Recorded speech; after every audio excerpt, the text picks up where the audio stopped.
네, 성경은 창조의 이야기로 시작되죠. 그래서 창조를 누가 하셨나요? 하나님인 예수 그리스도와 함께, 성령님과 함께 삼위 하나님이 천지를 창조하셨습니다.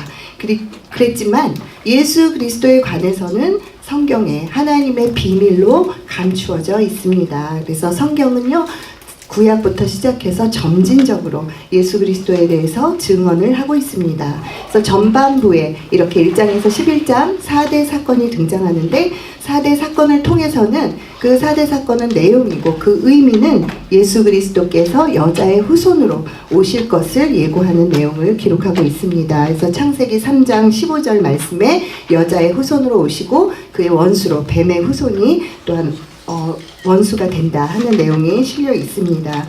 그리고 지금 개관 화면이 하나가 슬라이드가 빠졌는데요.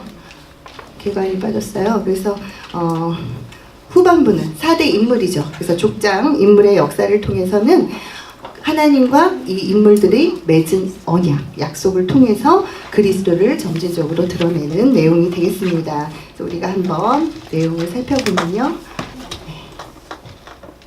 네, 4대 사건 전반부 창조 시대에 해당이 되죠. 그래서 이 창조의 비밀은요, 바로 생명, 그리스도 그 생명이 왕노릇하는 데 있었습니다. 그런데 아담이 하나님이 없는 교만으로 왕노릇하는 바람에 사망의 왕노릇 하게 되죠. 선악과를 먹고. 그렇지만 예수 그리스도께서 여자의 후손이시로 오신 예수 그리스도께서 십자가에 죽으신 순종으로 생명이 다시 왕노릇하게 됩니다. 그래서 예수 그리스도는 아담에 오실 그 모형이, 예수 그리스도의 모형이 아담이기 때문이죠. 한 사람 아담으로 인해서 사망과 죄의 법이 왕노릇하였지만 예수의 그 순종으로 마지막 아담으로 오시는 예수 그리스도로 인해서 죄와 사망의 법에서 우리가 해방되게 됩니다. 그리고 이 창조는 계시록에서 말하는 새 창조와 연결되어서 오늘날도 우리에게 매일 끊임없이 구원이 새 창조의 역사가 일어나고 있습니다. 그래서 창조는 계시록에서 말하는 바로 계획된 창조, 예정된 종말에 의한 계획된 창조라고 목사님 말씀해 주셨습니다. 그리고 창조의 초점은 하나님과의 교제이고요, 자녀가 되는 구원에 있는 것입니다.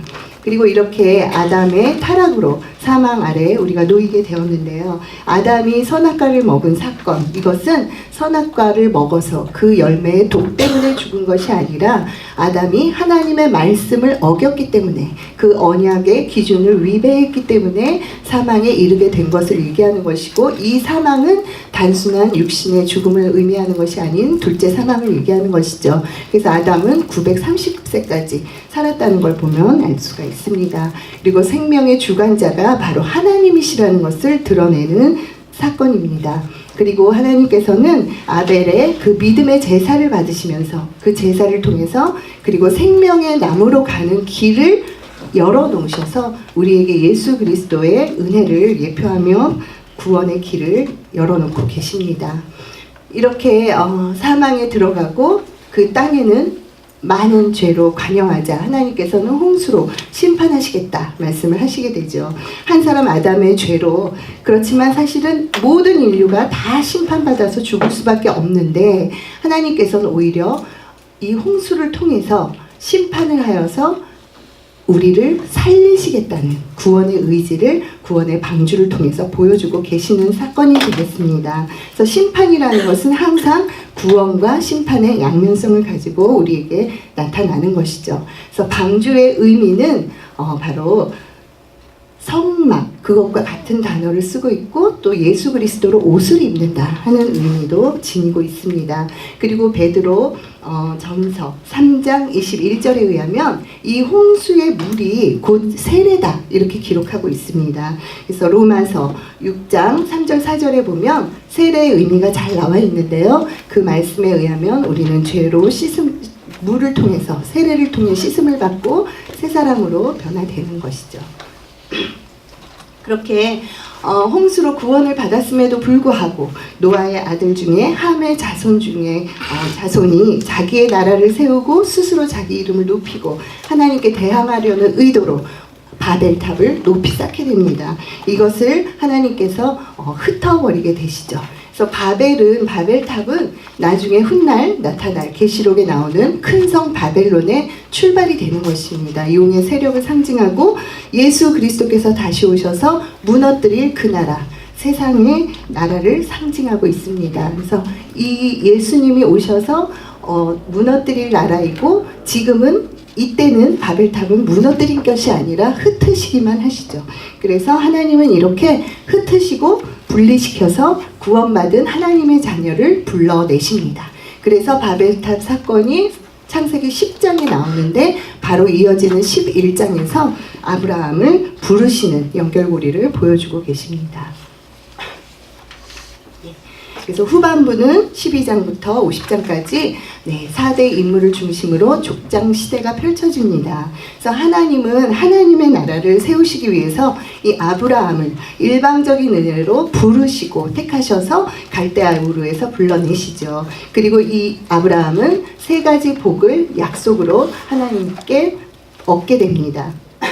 바로 만민을 구원하는 구원의 복, 그리고 예수 그리스도로 오실 후손, 그 자손의 씨, 그리고 천국을 상징하는 가나안 땅 해서 복시 땅을 약속을 받게 되죠. 이 복시 땅은 창세기 3장 15절에 여자의 후손으로 기록된 원시복음보다 한층 더 구체화된 복음인 것입니다. 그래서 갈라디아서 3장 8절에 의하면 먼저 아브라함에게 복음을 전했다, 이렇게 기록하고 있습니다.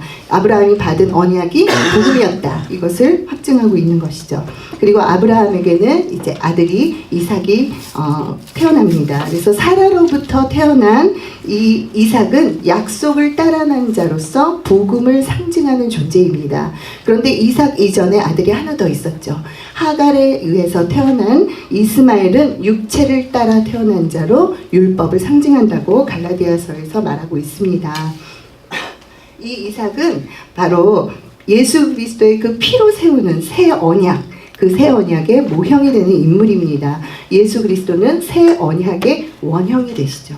그리고 이 이삭 사건을 통해서 모리아 산 위에서 번제로 드려진 어린 양, 여호와 이레로 준비되었던 그 어린 양은 마찬가지로 여호와 이레의 은혜로 준비되는 갈보리 산 위의 십자가에 달리시는 예수 그리스도의 모형이 되겠습니다. 그리고 이제 이삭의 아들 에서와 야곱이 있는데, 에서가 장자임에도 불구하고 장자의 명분을 경홀히 여기고 팥죽 한 그릇에 팔아 넘김으로써 우리 이 야곱이 장자의 명분을 얻게 되었죠.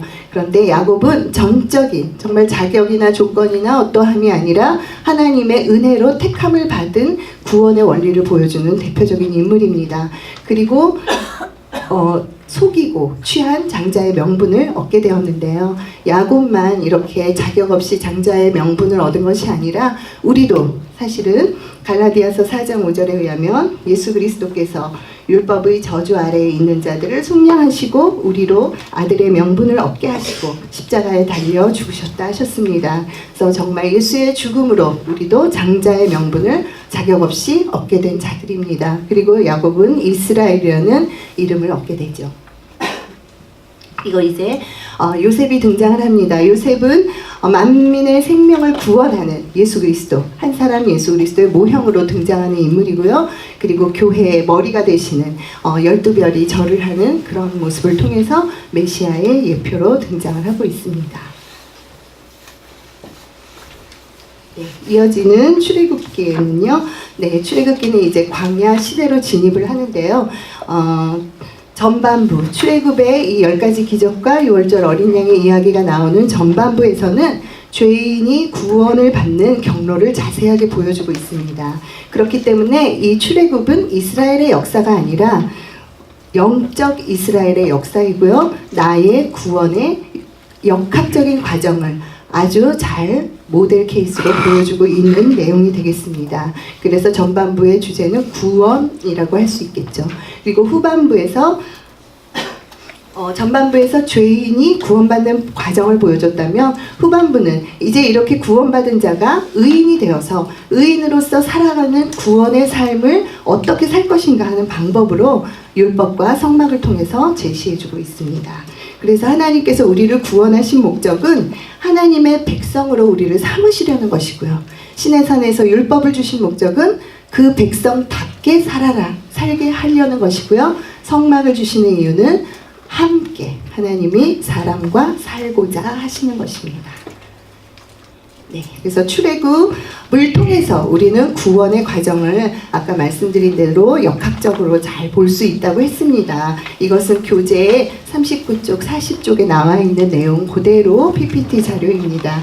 그래서 우리를 이 이스라엘 백성을 출애굽시키는 이 스토리를 통해서 성도를 출세상시키고자 하는 바로 어둠의 세상, 사망의 종노릇하며 매여 사는 자들, 종노릇하며 매여 사는 자들을 구출하시고자 하는, 구원하는 하나님의 마음, 그 방법을 그대로 보여주고 있는 것입니다. 그래서 죄에서 해방하는 것이 바로 구원입니다. 그리고 구원은 누가 할까요? 바로 출애굽을 이끄는 모세를 통해서 구원으로 이끄는 예수 그리스도를 예표하고 있습니다. 구원자는 예수님이심을 보여주고 있는 것이죠. 그러면 구원은 어떤 방법으로 되어집니까? 했을 때 구원은 출애굽 이야기에서 10가지 재앙이 등장하죠. 10가지 재앙이 합쳐져서, 기적이 합쳐져서 구원을 발생시킨 것이 아니라 단 한 가지 방법, 유월절 어린 양의 피, 그것으로 상징되는 예수 그리스도의 피로만 죄인이 구원 얻을 수 있다는 구원의 방법, 그 단 한 가지의 방법을 보여주고 있습니다. 그래서 이 구원의 결과는 과연 무엇입니까? 바로 우리를 하나님의 자녀로 거듭나게 하고자 하는 것인데, 이 출애굽 과정을 통해서는 홍해를 건너는 것을 세례로 볼 수 있고요. 광야에서 신령한 음료, 반석에서 나는 물과 신령한 음식, 만나를 통해서 성찬식을 하면서 광야 교회로 출생을 했다 하는 것을 우리에게 보여주고 있는 것입니다. 네, 리뷰는요, 오늘 진도는 여기까지고요. 다음 주에 성막 이야기가 이제 진도가 나가게 될 것입니다. 그래서